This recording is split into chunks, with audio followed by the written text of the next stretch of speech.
tengo más de 11 años en SEO, en marcas pequeñas y también marcas más populares, vamos a decir, como CBS News. Y ahora en el New York Times, yo he trabajado como profesor también en universidades aquí en los Estados Unidos y también en Chile por un tiempo. Y ha sido consultor también por varias marcas en Latinoamérica y en el Caribe, como el Diario en Venezuela, el Nuevo Día en Puerto Rico, The Athletic, que es una marca de deportes aquí en los Estados Unidos, y mucho más. Y te voy a dar una idea de lo que pasa cada día, vamos a decir, aquí en el New York Times. Cada día tenemos una reunión departamental que se llama la nota de audiencias. Y en esa reunión a las 9 de la mañana, cada día, comenzamos con una nota del equipo de audiencias, donde hablamos de lo que pasó el día anterior, cuáles fueron los artículos que tuvieron, vamos a decir, los más usuarios, de dónde vinieron, qué fue la estrategia sobre, vamos a decir, consiguiendo esa audiencia. Y después de eso, tenemos cada editor de cada sección y ellos hablan de 2 o 3 historias que van a publicar ese día. Y como tenemos una charla, vamos a decir, donde hablamos de, vamos a decir, qué hora debemos de publicar esos artículos, también tal vez si queremos cambiar eh, la dirección de esos artículos o el mensaje que va a decir al mismo tiempo. Entonces, una reunión de 1 hora y después de eso comienza, vamos a decir, el día aquí en el New York Times. Esto aquí, el New York Times es un edificio muy grande, pero esto es la sala de redacción en el tercer piso y aquí en el medio, donde estuve ahí mismo, enfrente de la escalera, hay equipos de fotos, redes sociales, el equipo de SEO y también el equipo del portal, del homepage. Y también, no voy a decir el grupo editorial, pero el masthead. Y el masthead lo que significa es los editores más importantes, vamos a decir, en el Times, se sientan ahí para hacer las decisiones del día. Y es importante para la compañía porque tener un equipo joven como el equipo de audiencias al lado de un equipo, tú sabes, con más experiencia, vamos a decir, como los editores del masthead, es importante porque ese equipo le puede decir a ellos lo que estás pasando en las noticias, lo que debemos de cubrir o lo que debemos de hacer cobertura, y también qué tienes interés y lo que no tiene interés al mismo tiempo.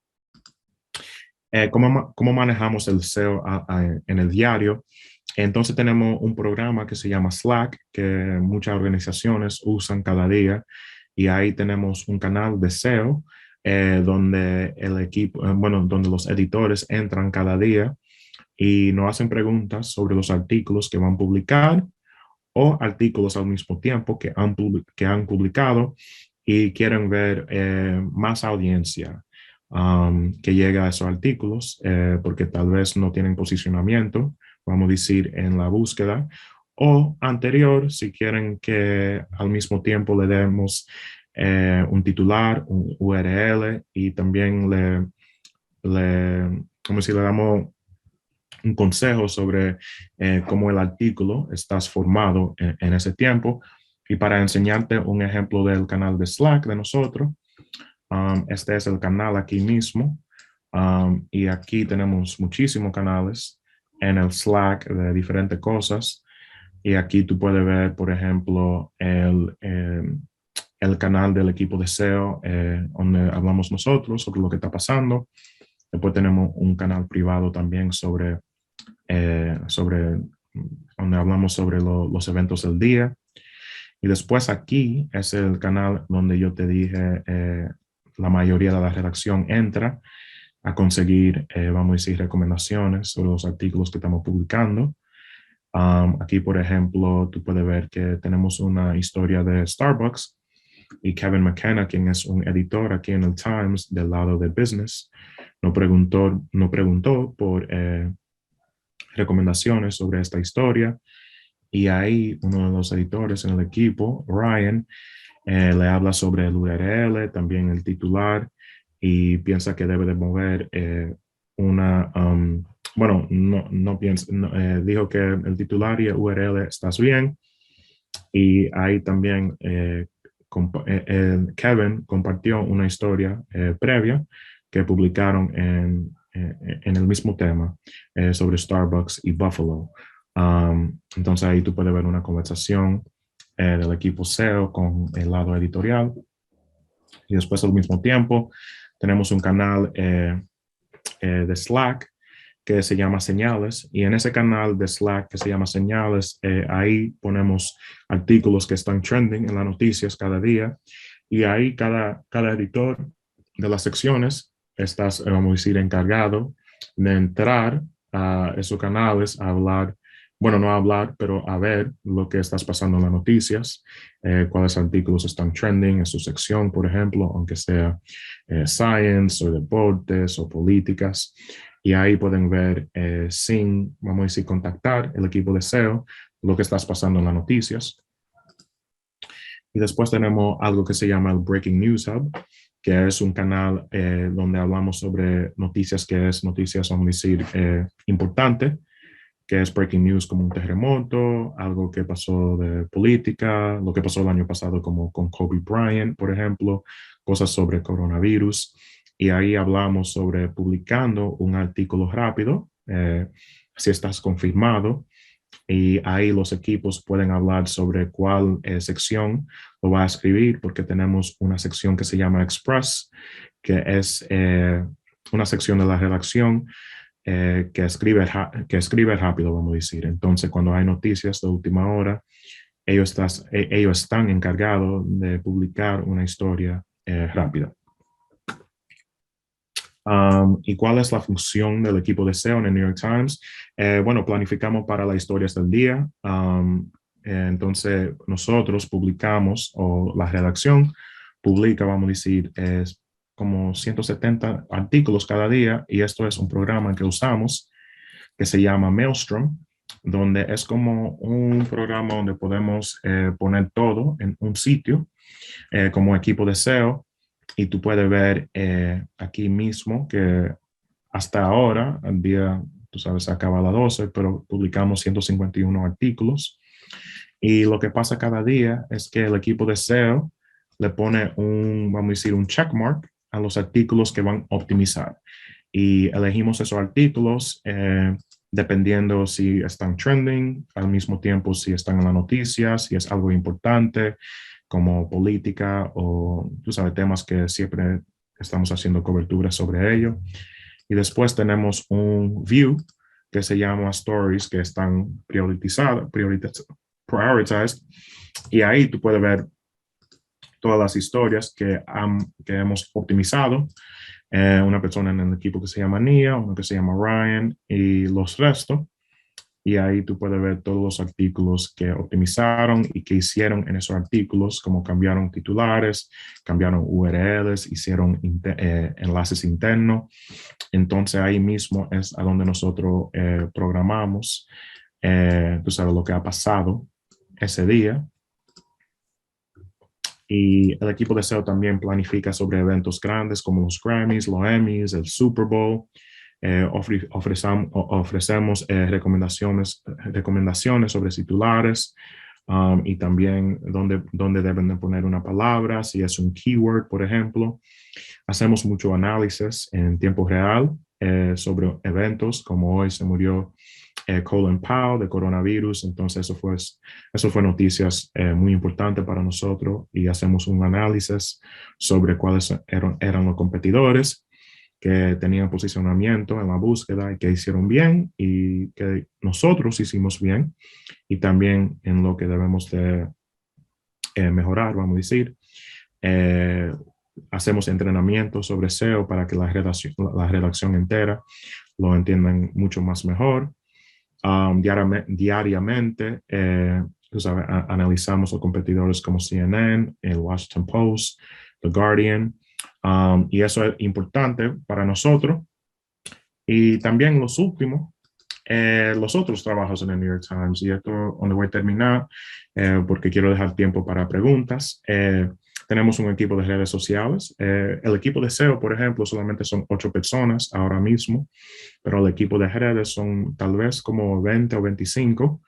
y ellos publican, la mayoría del trabajo de ellos es que ellos publican artículos en Facebook y Twitter, en el main feed. Entonces, la cuenta, vamos a decir, oficial de New York Times, y los equipos editorial hacen el sharing en Facebook y Twitter en sus canales propios. Entonces hay New York Times Sports, hay New York Times Cultura, entonces esos son diferentes.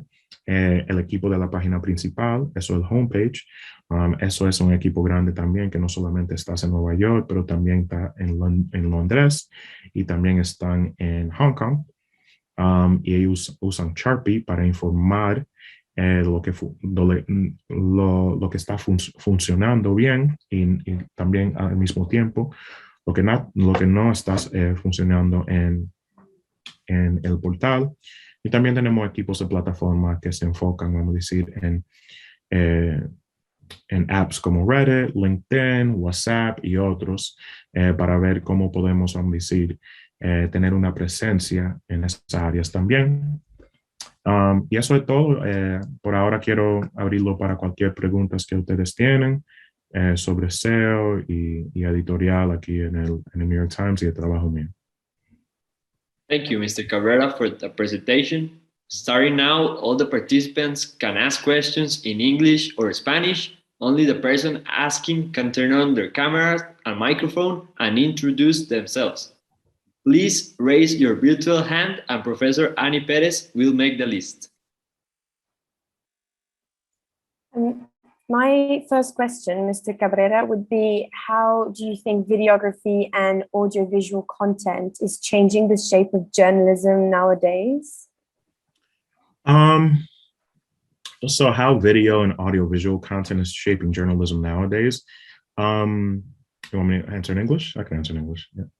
Cool. Okay. So, I mean, I think it's different, I think audio, visual and visual content. So when I got to the Times, it was the first time that I really experienced that type of content at that level, right? Like, so some of the graphics that you see, some of the podcasts that we have and things of that nature are such high level content that I really didn't experience before. And I think what it allows for is that it allows for a different form of storytelling, right? We're usually used to, following stories through words, through text, right? And while that's still a part of a lot of those audio visuals, it really kind of takes you into an event in a way that usually you wouldn't see in a newspaper, you wouldn't see in a digital medium, right? So you'll look at things like an earthquake or a plane crash or a fire in Notre Dame, right? And you're able to see how they kind of recreate that scene and really tell you how things occurred for that. Even when, I think last year we did a really great a visual on COVID and how it could potentially spread in an airplane and things of that nature. So it really just kind of informs the public in a different way of how things can potentially occur or how things have really occurred. The interesting part about it, I think, at the same time is that some of this graphic or visual content does appear in the newspaper. It does have a way of being presented in the newspaper, even if it's not like as real time or fast moving as it is on a digital medium.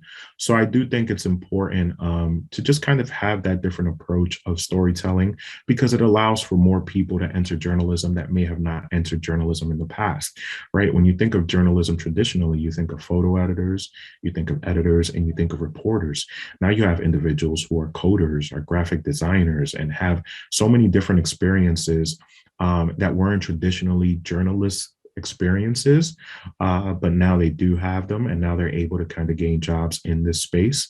So I think it's only going to grow from here. I think a lot of news organizations in the US at least, and also overseas, have really been open about just hiring different people with different skill sets, and allowing them to really kind of bring a new form of journalism into the newsroom. So I think, photo and video are things that continue to gain importance, but they're gaining importance maybe not in the traditional ways people thought of, but in so many different ways that allow for video to just really be expanded in a way, and photos.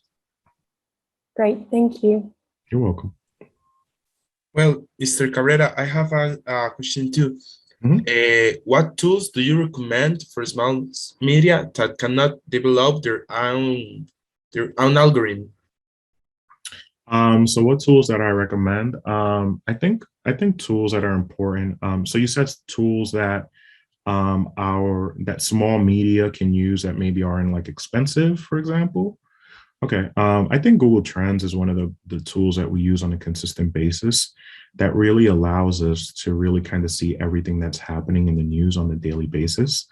There's another website called Answer the Public, which is really good for evergreen content because it allows you to see what the questions are that people are asking on a daily basis in relation to, a term, anything, right? And I think last but not least, I really think like, depending on what you specifically do, like there's a paid tool that's called SEMrush, SEMrush, and that's really good for like, let's say your company or your website specializes in something specific. It could be swimming, it could be fitness, it could be health, right? Anything. It really allows you to see how your website is positioned for that specific content, and allows you to really kind of build a strategy around it. So I think in terms of free tools, I think Google Trends, I think Answer the Public, even though it has a paid component, you could still use it for free. I also think, tools like Twitter and Facebook are always going to be essential, always essential for any journalist. I think from a paid tool perspective, I do think SEMrush, I do think Data Miner. Data Miner is a tool that allows you to see when news breaks on the internet. And it also allows you to see the interest level that it's accumulating. So like, let's say there's a shooting or something in a specific area, it allows you to see where it happened, if there's, what the information is around it. And it really kind of helps inform a newsroom and editors and reporters as to, how to kind of approach a story where they may not necessarily have a presence at. So those are the tools that I would recommend. Thanks. Yeah, you're welcome. Well, my question is, considering that nowadays, in terms of globalization and the internet, what makes the difference between an outstanding journalist and a forgettable one? That's a good question. I mean, I think an outstanding journalist is really just someone who's willing to kind of, try different things. I think a lot of the journalists that I really see kind of succeeding at the Times have really, have really dived into social media, have dived into learning different approaches to storytelling, sort of like Jenny mentioned earlier, being able to tell a story visually, being able to tell a story in audio. Also at the same time, being able to tell a story of how you reported a story on Twitter. There's a lot of great reporters out there who are able to go on Twitter and publish a story, but also kind of tell the process of them reporting that story. Like Julie Turkowitz, she's our Latin American bureau chief. And she's always on Twitter. And if you follow her, she's really, really good about, whenever she reports a story, really kind of threading, what went into like reporting that specific story. And I think sometimes the main thing that, people want to understand, I think journalists need to understand nowadays, and I think a lot of them do, is, a lot of times, I think in the past, it was really centered around the newspaper, and it still is, and the digital medium. But I also want many journalists to understand that you are your own brand, right? And you are growing up in a time, or you're working in a time where you have access to LinkedIn, Twitter, Instagram, all these other mediums where you're able to really just kind of promote your work. There's so many journalists out here nowadays that really do a great job of being able to market the work that they publish, that really kind of helps them even get further, right? Whether it's get the attention of editors at a major publication, get the attention of editors in a publication in their country. So I really think that's kind of what separates it. If you kind of stay in the same bucket of just like, I'm a reporter and I have an editor and I just write and I don't do anything else, I think that's just kind of like restricting you from growth in this day and age. I think that was fine, perfectly okay 20 years ago, because there wasn't the technology that there is now, right?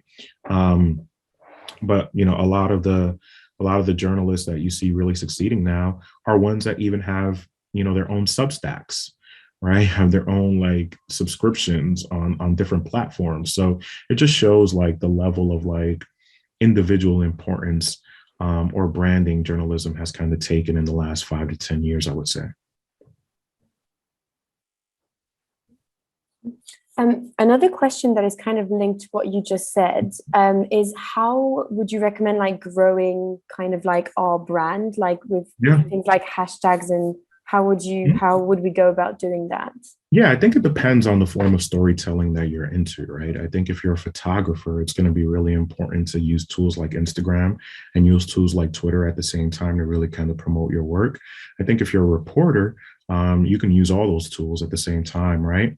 I also think LinkedIn is something that's really kind of like not talked about enough, but it's like a career platform, right? Like when you go on LinkedIn, you're meeting other people at other jobs or other reporters and people that, you know, are similar to you in some respects, right? So I think it's really important to just kind of tell stories on LinkedIn. And what I mean by that is, you know, don't shy away from, you know, really kind of showing the stories that you have and the stories that you've published and really kind of promoting them. There's no real like hashtag that's going to get you there. There's no real like specific approach in a way, I would say. It's really just being able to kind of storytell. And if you look at some of the best, you know, or some of the most popular journalists that's, let's say, on social media, they, you know, when you take away their personal opinion, right? And I'm not necessarily talking about that. I'm not necessarily talking about what you think of the current president or what you think of, you know, certain things, right? It's more so when you really look at their feeds and you're able to look at, you know, when they publish a story and how they talk about it, that's extremely important. If you're a photo person, how you present that on Instagram. If you're a video person, how you present that on your feeds, right? It's more than just saying, hey guys, I published this video, please look at it, right? Like that's not really attracting anyone to look at your video, right? But if you say something like, hey, I worked on this video about, you know, rainfall increasing in Costa Rica this summer, right? And the effects it had on specific communities, right? And then you kind of go into like how I reported this story. Yes, you can read it, but like I had to stand in the rain for 15 hours a day to report this story, right? So what I want you to think about is that not only are people interested in the story, but people may be interested in your story reporting the story, right? Like you don't want, you know, like there's a lot of stories that you read and you're like, how did this person report this story? Like, I wish I knew. I could read the story, but I wish I knew that this person, you know, fell down, you know, like a set of staircases while they were climbing a mountain to report on Machu Picchu, for example, right? But that detail may not be in there because it's not important to the story. But that detail may be interesting to someone who spends 5, 10, 15 minutes reading an article that you took 2, 3 months, weeks to kind of produce. So just really understanding the importance of your work and not just leaving it at the link, but more so really kind of sharing the rest of it. Okay, that's really helpful. Thank you. You're welcome. Well, I have another question really fast. Your partners are at the New York Times tell us that you are always updating there with all the reality, all the news. So we have the question that what tools do you personally use to monitor what is happening to keep you at day? So I mean, tools, I use a lot of the tools I mentioned earlier, actually. You know, I think one of the most important things and the thing that is the most free is really kind of looking at your competitors, right? So we have competitors like the Washington Post and CNN, and we have other, you know, newspapers that we follow as well. And just being able to kind of look on their websites is really important for us to see what stories that they're publishing that we may have not published or what angles they're covering that we haven't, right? You know, I think it's also extremely important to read, right? Like it's so huge to read. I think in the culture that we live in now, and you know, it's so easy to look at a headline and read a story really quickly or scan it. and then just kind of move on to the next story and then the next story and the next story. But I do think it's important to really just kind of read stories and really understand them, to be able to kind of say, you know what, like this is a valuable story that I should pitch, you know, within the New York Times. So I think competitor websites are important. I think Twitter is extremely important. Google Trends is extremely important. I also use, like I said, Answer the Public. I use Exploding Topics. Exploding Topics is this website that isn't necessarily for news, but it tells you about things that are that aren't trending or have never trended that have started a trend. So it gives you some insight into things that are sort of bubbling up that you know, really didn't have life before or any interest before. And those are the majority of ones. You know, I'm really just kind of like reading a lot throughout the day, scanning things. And I think that's really kind of the best tools to really use. I think a lot of the tools, when you think about paid tools, are more like, you know, centered in analysis and making recaps of what happened for specific things. So I do think those tools that I mentioned are probably the best. Yeah, thanks. Yeah, you're welcome. Mm-hmm. Excuse me, Mr. Cabrera, I want to introduce you to Mrs. Barruol Herrera, that is the president of the observatory. That is here with us. Nice meeting you. I think you're on mute. Can I ask you something? Yeah, of course. Mm-hmm. I want to know, in the case of the New York Times, what are the main sources of traffic? How much do you depend of the social media? So at the Times, you know, it's changed a lot. I mean, the Times has a very loyal audience, right? So there's a lot of people that come to the Times website, you know, every day. You know, we have a lot of subscribers and things like that. You know, I would say maybe like 50% of our audience comes directly. So they type in NewYorkTimes.com or they go through the app. 30%, I would say, comes from SEO, so search engine optimization, which is my team. And I think around maybe like 15 or 10% comes from social media. It may be a little lower number for how many people come directly, maybe like 45 or 40. But SEO is 30%, social media is like 12 to 15%. And then the rest is like newsletters and things like that. So, you know, the audience is pretty split, which is great. So we have an audience that, you know, comes from all places essentially.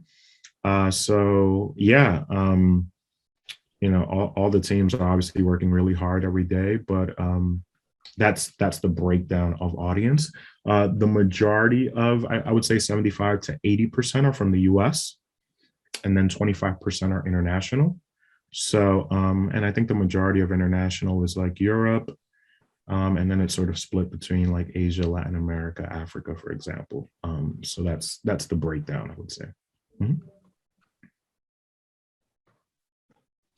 Mrs. Barruol, do you have any other question? Oh, thank you. You're welcome. You're welcome.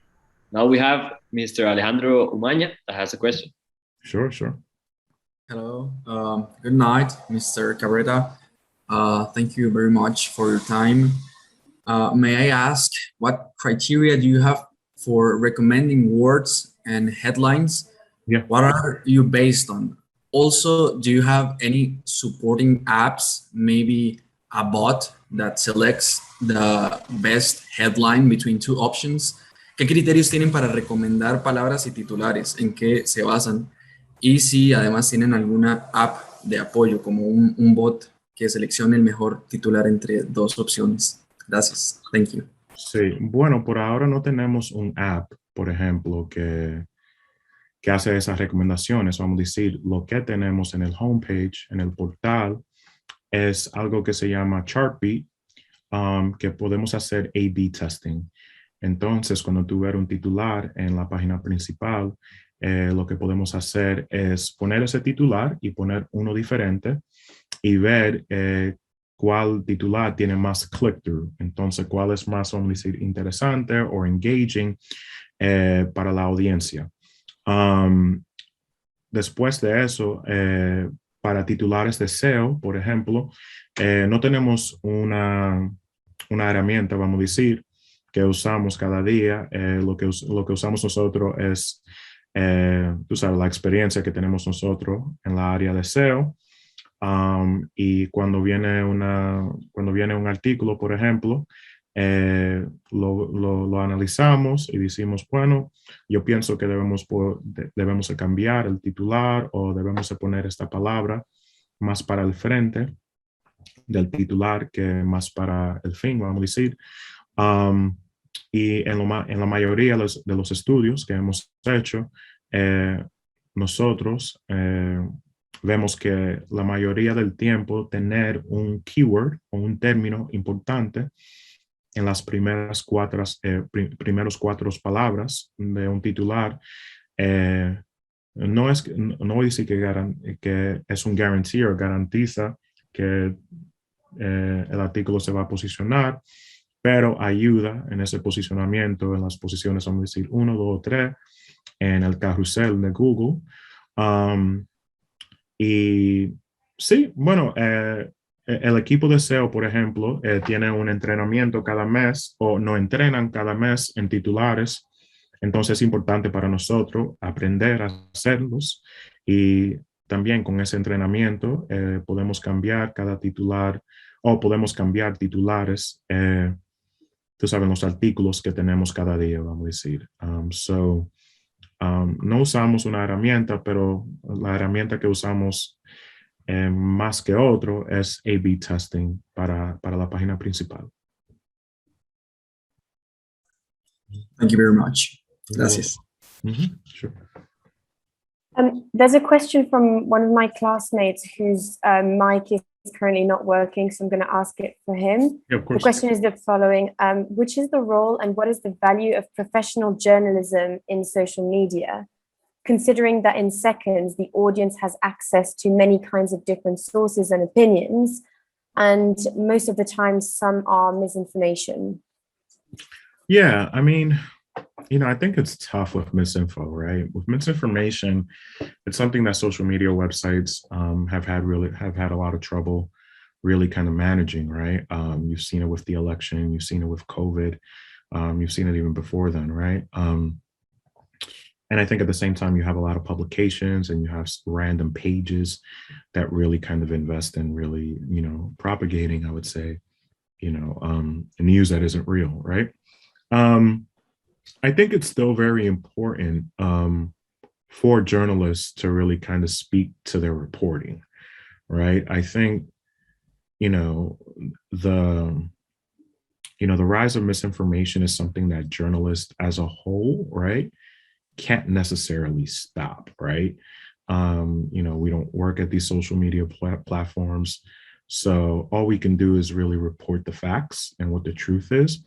And being able as a reporter to really just kind of share that truth is important, right? It doesn't need to be with, I guess it doesn't even need to feel like it's injecting personal opinion. It just needs to feel like you're reporting or you're sharing what the facts were in the article that you covered, right? So I think if you're an individual journalist who is doing the work and doing the work correctly, it's important to really kind of share that, because there's so many journalists out there that have such huge platforms, right? There's journalists I know that, have 50,000 followers or 100,000 followers and people that really kind of engage with their work. So being able to just kind of like share anything that you've uncovered, discovered, or you're just reporting in general is going to be important because those people are going to be able to see it. And at the same time, they do view you as a trusted source. And if you view yourself as a trusted source, I think it's important for you to really kind of share that knowledge, despite what, what downfalls or pits there may be, in journalism as a whole nowadays when it comes to just having a social media presence, because there's so much news that's disseminated that is not necessarily, accurate. Okay, thank you very much. There's one more question from myself, which is that are there any like internships or work experiences that you would recommend or places to look for that kind of thing, as it's like quite competitive to find them? Yeah. In terms of finding what exactly, to be sure? Like internships in journalism and media in general. Yeah. I mean, I think the main thing is You know, I always think it's important to just kind of like go to the websites and the newspapers that you follow and really just kind of apply. One of the things that I think is really important too at the same time is not shying away from, I think a lot of times, you know, when you're growing up, you're in college, you're coming out of college, and, you know, I was obviously there at one point. It's very easy to kind of fall in love with interning at like the bigger, more popular brands, right? Because you feel like it has more prestige and it'll get you places, you know, but my story is very different, right? Like I didn't work at the prestigious brands. I didn't go to a prestigious university in terms of like how people view it, right? So I had a very like different path to I guess where I'm at now, right? So I think it's really important to just not really kind of focus on the work you want to do, right? You know, I'm sure there's plenty of websites that you can kind of go to and find those opportunities and apply for them at the least. But I also think it's important to really not say, you know, I only want to apply here and here and here because they're the most popular. A lot of the opportunities that I got at the onset of my career came at really small brands that gave me the opportunity to actually do work, right? And I think that's the one thing that people want to understand, that, you know, sometimes you can get a big internship at a big place and it could look really nice on your resume, and no one is going to deny the importance of that, right? But I also believe that sometimes when you're in those big places for internships, you don't really get the opportunity to do all the work you want to do, right? So that's always something to think about. Like, you want to think about where you need to get better, where you want to grow. And sometimes there's going to be internships that may not necessarily be at the shiniest place, but they allow you to really kind of work on your skill set and grow it. And that's really going to help you much more than going to a publication at the onset of your career that may not necessarily give you the full opportunity to really kind of grow in those areas. So I think that's really important. Off the top of my head, I can't think of any websites, but I do know like a lot of these news websites do have internships. I think there's a lot of organizations like Neiman Lab, DigiDay, and others that are always kind of posting a lot of like these internships and fellowships as well. So I would definitely look in that direction for, you know, any opportunities, you know, in relation to that. Okay, great. Thanks a lot. Yeah, you're welcome. Well, Mr. Cabrera, close to the end, how do you think that multimedia products can support or complement the strategies to reach the audience? So, I mean, I think, well, what do you mean exactly, I guess, by multimedia? Sorry, excuse me, I can hear you. Oh, it's okay. What would you, so when you say multimedia, do you mean like video, photos? Yeah, like close to MoJo, mobile journalism. How do you think that this new wave of multimedia journalism can support the strategies to reach the audience? Yeah, I mean, I think multimedia journalism really allows for, you know, to what we were talking about earlier, when you think about visuals, whether it's photo, whether it's graphics, you know, what it allows for is for an audience to really be taken to a specific place, right? So you can read about Myanmar, you can read about Costa Rica, you can read about Chicago, right? You can read about all these places, but when you have like a multimedia visual approach to it, it kind of takes the user, the reader, into that place in a way that maybe they weren't before, right? Maybe they were reading about it, but they couldn't really visualize it, right? So I think that's extremely important to really just kind of, not necessarily just, you know, growing an audience, but reaching people, right? And being able to say, you know, like there's so many visuals that we'll do nowadays on regions that may not be heavily reported in, and those visuals can help change a law, can help change something that is occurring in that country. So being able to kind of visually tell those stories and have journalists that can not only write, but can also shoot video, can also shoot photos, right? Can also tell a story in audio, is going to be extremely important just for like the growth of journalism, the growth of journalists individually, but also at the same time, the growth of journalism, you know, across, you know, the map, because it exposes people to so many different ways of of reading a story that maybe they didn't have before. Thanks. You're welcome. Mm-hmm. Does anyone has another question?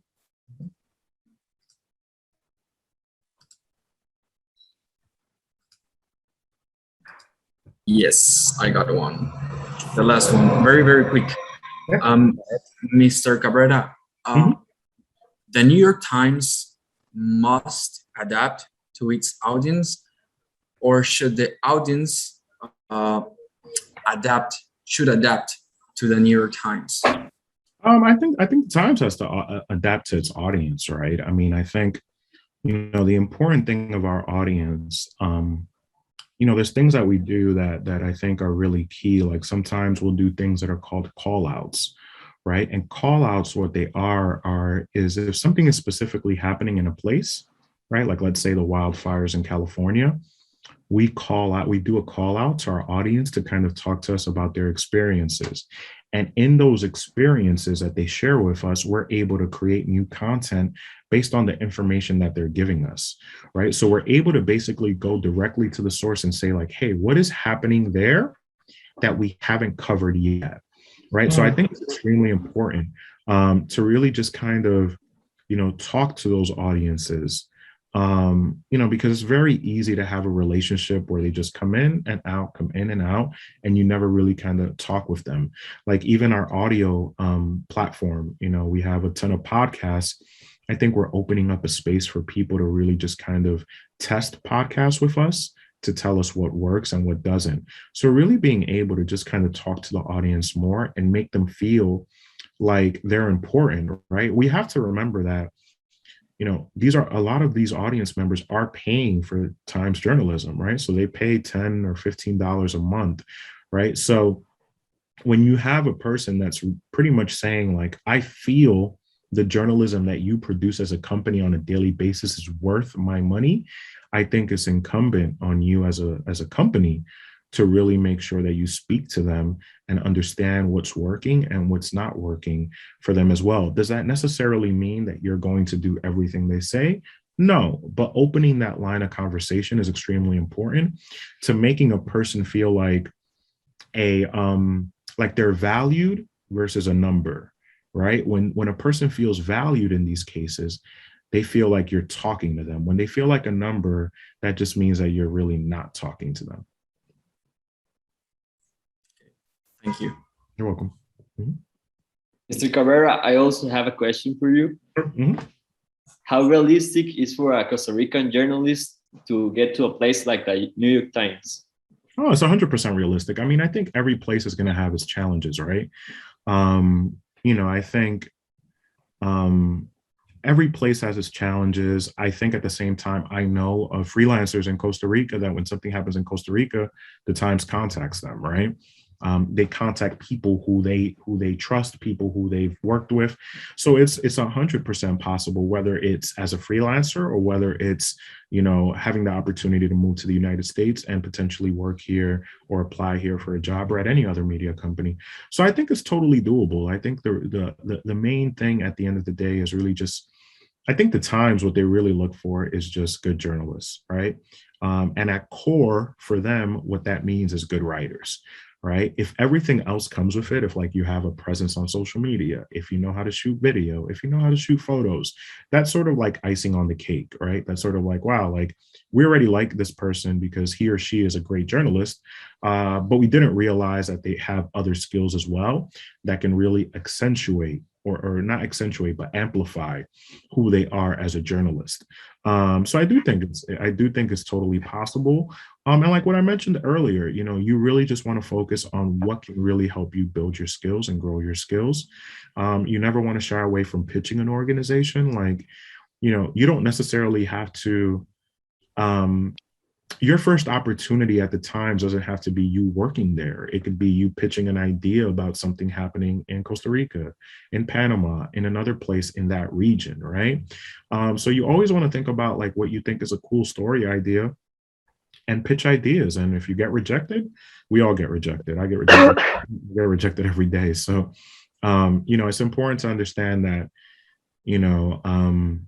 we have a saying in English that is you miss the shots you don't take, right? So what that essentially means is like, you're gonna miss the shot, like if you play basketball, you'll miss the shot all the time if you never take the shot, right?